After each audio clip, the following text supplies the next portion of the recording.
Un matin, elle est venue à l'école et elle était en surpoids.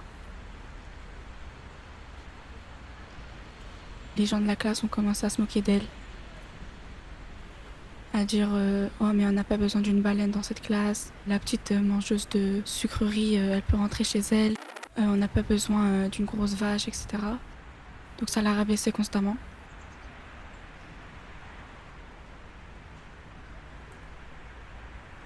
Elle essayait de ne pas porter trop attention à ça, mais à un moment ça faisait pression à son moral.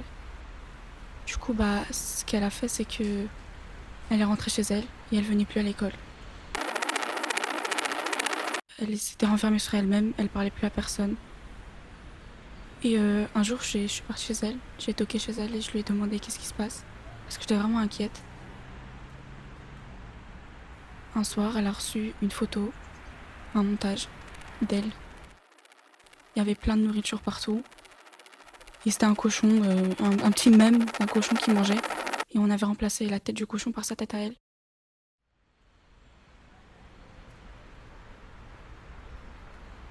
Ça commence toujours par je rigolais, c'était une petite blague.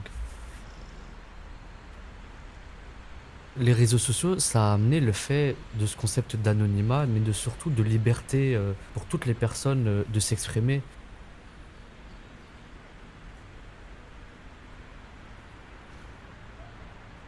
Et je pense que ça a accentué le côté mauvais de l'être humain. L'anonymat plus la liberté, ça leur a donné l'espace pour dire tout ce qu'ils pensaient, tout ce qu'ils pensaient de foncièrement mauvais ou de juste pour eux, alors qu'au final, ça va juste blesser des gens, parce qu'il y a justement cette barrière de elle va rien faire.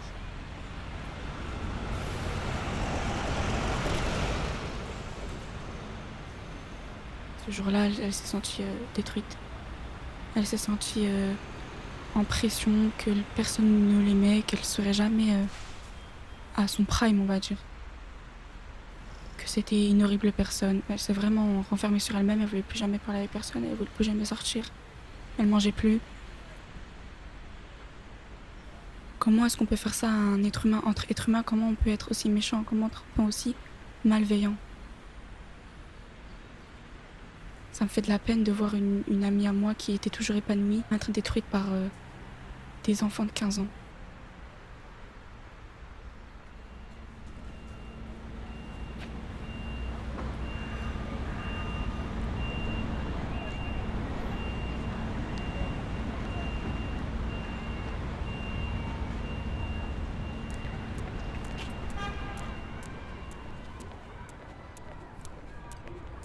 Je donne souvent mon avis dans des vidéos, genre je réagis souvent à des TikTok. Des fois, je suis quand même assez trash dans ce que je raconte. Ça pourrait être vu comme du cyberharcèlement malencontreusement. Je suis pas dans les insultes, pas dans le jugement, mais ce que je dis, c'est quand même assez sec.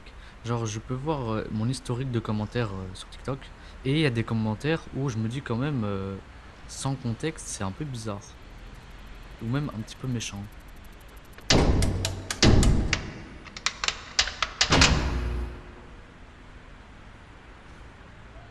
J'écrivais des trucs comme ça, un peu de manière banale.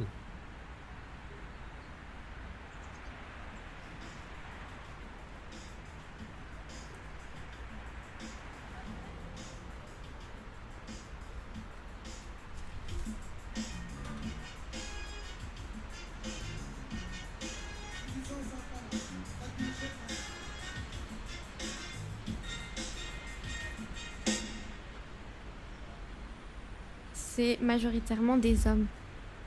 Pourquoi plus les hommes?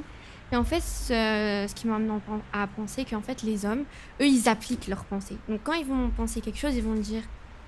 Alors qu'une fille, c'est un peu plus... ça va penser, mais ça va pas forcément le dire. Donc, si elle voit quelque chose ou un propos qui la dérange, elle va se le dire dans sa tête. Ou bien elle va le partager avec la personne à côté, mais elle va pas se voir mettre un commentaire. Alors qu'un homme, directement, quand quelque chose l'irrite, il a un peu plus de sang chaud et du coup, il va directement écrire un commentaire, un mauvais commentaire. Moi, je pense qu'il n'y a pas de profil en soi, il n'y a pas de profil pour être pour harceler.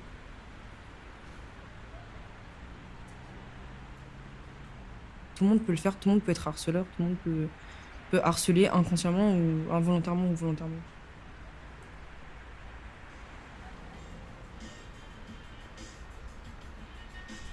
En fait, ça peut arriver à tout le monde, ça peut arriver à son petit frère, ça peut arriver à sa petite sœur, à son cousin. Pour moi, c'est aussi un truc qui nous impacte tous chaque jour, que ce soit avec nos amis ou avec notre famille. On subit ou on observe des choses avec lesquelles on n'est pas spécialement d'accord au fond de nous. T'es bien, ça t'impacte toujours pas, genre c'est pas tes affaires.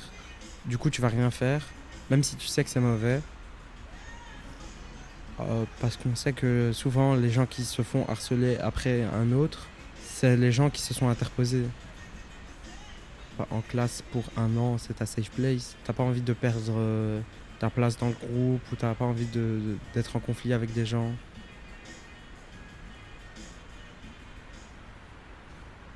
Et donc, personnellement, je me rends compte que j'accepte beaucoup de choses avec lesquelles je suis pas du tout d'accord, juste parce que c'est des gens que je connais.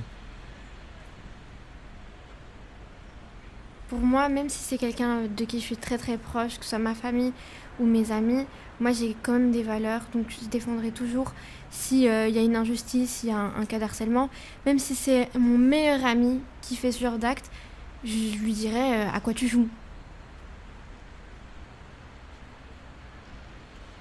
Je vais jamais de la vie, je ferai face à cette situation-là, je serai témoin et je vais fermer ma bouche. Ça pour moi c'est inimaginable. Même si quitte à plus être proche de cette personne, je prendrai le risque.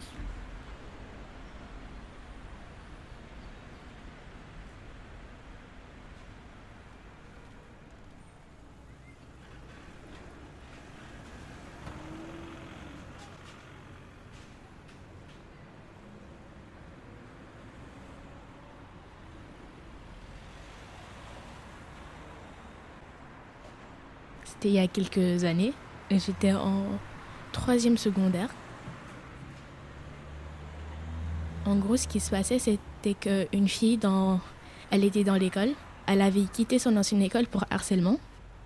Quand elle est venue dans notre école, ces harceleurs de son ancienne école ont continué à la harceler par les réseaux.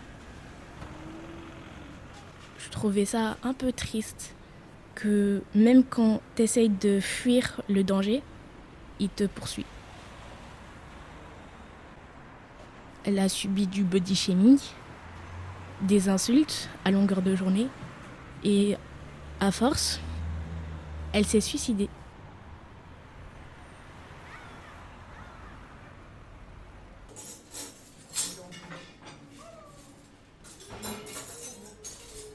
Pour moi, c'est un peu compliqué de savoir quoi faire dans ce genre de situation. Tu sais pas trop comment réagir. T'as l'habitude de plutôt subir ça sans rien dire parce que c'est plus facile et aller en parler, c'est compliqué.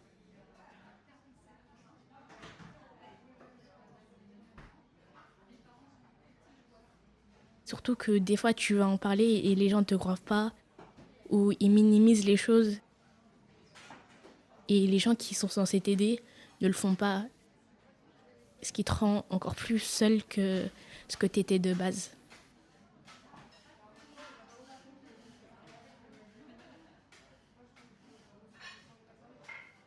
Par rapport au cyberharcèlement sur tout ce qui est physique des personnes, etc., ça a imposé, entre guillemets, des normes qui ne sont pas les normes qu'elles devraient être. On idéalise beaucoup, par exemple, le corps qu'une personne devrait avoir, et pourtant, ça n'a pas de critères exacts qu'il faudrait. Il y a beaucoup de personnes qui sont, par exemple, belles aux yeux de la société, qui vont poster des TikTok, des vidéos, etc. Quand les jeunes vont le voir, ils vont se dire « Waouh, elle est trop belle, il est trop beau, j'aimerais être comme lui, etc. » Et ils vont s'imposer des critères qui ne devraient pas s'imposer. Des fois, on rentre ça dans nos têtes alors que c'est faux.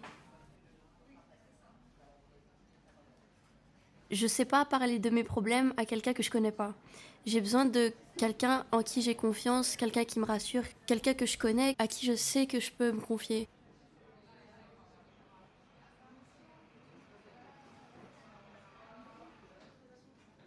On peut pas me dire va voir un psy parce que, en gros, j'ai vécu une situation dans laquelle on m'a souvent dit qu'il fallait en parler. Le jour où j'en ai parlé, il s'est rien passé et juste à l'heure d'aujourd'hui, c'est juste des genre ouais, est-ce que ça va? Mais rien qui a bougé entre-temps. Je me vois pas en reparler avec quelqu'un parce que je sais que la dernière fois que je l'ai fait, ben, ça a pas fonctionné. J'ai l'impression d'avoir parlé pour rien, quoi.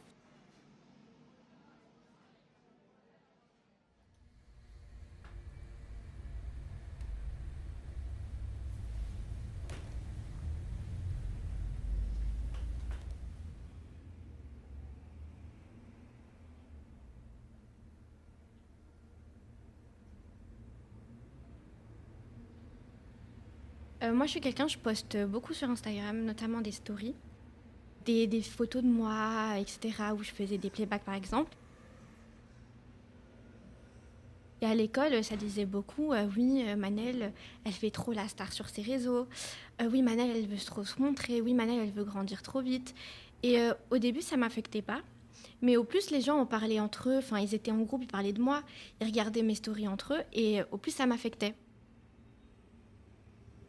Mon compte Instagram, c'est mon compte Instagram. Je poste ce que j'ai envie de poster parce que c'est moi, ça me représente, c'est ma DA. Donc que ça plaise pas, et j'ai commencé en fait à supprimer les gens.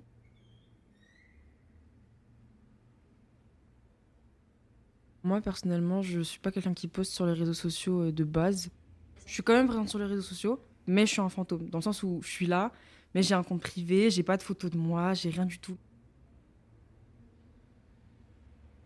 Je me suis moi-même mis des contraintes parce que je savais que si moi, je venais à m'afficher sur les réseaux, j'allais finir dans un contexte de cyberharcèlement. Pourquoi? Parce que en fait, les adultes veulent nous faire prôner la confiance en soi, etc. Mais au final, quand on le fait, les gens nous dénigrent pour ça.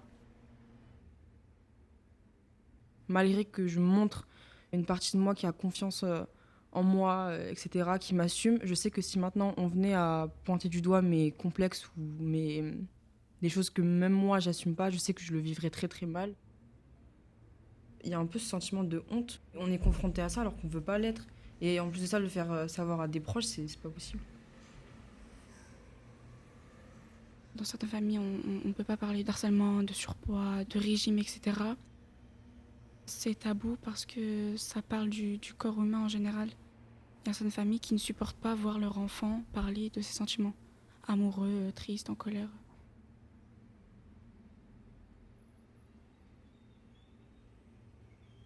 En général, les vieux adultes, ils s'y connaissent pas trop en technologie, ce qui fait qu'ils ne savent pas comment gérer le harcèlement de base. Par exemple, dans mon ancienne école, il y avait très peu de sensibilisation à ça. Nous, on connaissait pas trop bien ça. On connaissait par rapport aux films, à des reportages, ce genre de choses.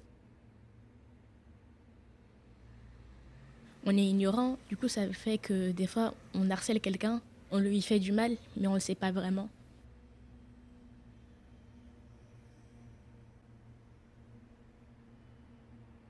Moi, depuis 1 an, il y a tout qui a changé. Je suis en privé. Du coup, ce qui fait que je reçois plus de messages, je reçois plus de photos, rien du tout. J'entends plus rien de mauvais. Maintenant, il y a que les gens que j'ai envie qui voient mes stories, qui vont voir mes stories. Je peux me poster des photos de moi sans stress, des vidéos de moi sans stress. Sans me demander ce que les gens en penseront. Et ça fait que je me sens beaucoup mieux avec moi-même.